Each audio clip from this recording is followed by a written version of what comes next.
You can also manipulate someone through the potential of recovery. Ooh, this one's interesting. Many people find themselves in this situation where addicts will use the promise of recovery to keep their partner hopeful and emotionally invested in the relationship. Now, I always try to give people the benefit of the doubt, including addicts, because people will say, like, I want to recover. I will do better.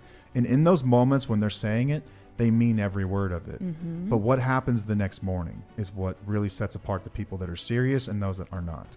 Yes. Because there are moments when you can have these lucid moments, like these moments of clarity, as they're often referred to. And you're like, I know what I have to do, and I'm ready to do it. And then you wake up the next morning, you start having cravings, and suddenly you're like, nah, I'm not going to do it today. Start Whatever. lying to yourself again. Right, but you might say something like people will say something like, I'll start rehab next week, or I'll start going to meetings, or just give me one more chance, or like, this is the last time. And how many times have you been there before? Yeah.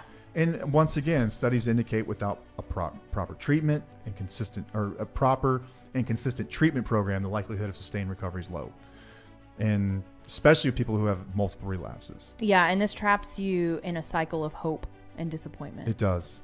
You know, like, and so many people it's are trapped in that hope cycle right now. Yeah, they are. I think it's probably where the majority of our listeners are at, where they're trapped in that hope cycle, where they've seen flashes of, you know, someone who's really trying to do well, but they're just not being serious about it. And so at some point you have to wonder, like, man, are they just saying this to say this now? Now, when you recognize that pattern, it's really difficult to not recognize it again. Like, when you figure it out, you're like, okay, now I know that there's a pattern and I'm going to have to change something now. Yeah, I'm going to have to do something about this. Right. Something has to change. Something has to give.